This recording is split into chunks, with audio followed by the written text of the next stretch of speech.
Welcome to Not Milk Never Milk. Subscribe if you're lactose intolerant.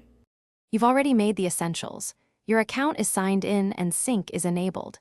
Now open Google Contacts or the built-in Contacts app so you can act. Tap the three-line menu, then choose Settings or Manage Contacts. You're looking for trash or undo changes. This is faster than searching the phone storage because Google keeps deleted contacts for a limited time. Once you find trash or restore options, you'll be ready to move to recovery steps. Don't skip checking which account is selected. If trash is available, open it, locate the contact, select it, and tap Restore. The contact returns to your main list immediately.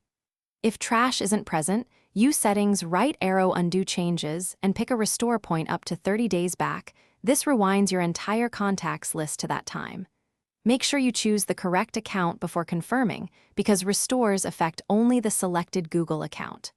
Once done, allow a minute for sync, so the restored contact appears across your devices.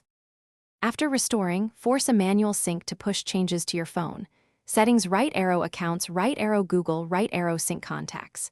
If the contact still doesn't appear, check other linked accounts like Samsung, Exchange, or your SIM and any local backups. You can also open Contacts. Google.com on a desktop for the full trash and undo tools if the app is limited. If recovery fails, consider restoring a device backup made before deletion. Finally, keep periodic exports to a VCF.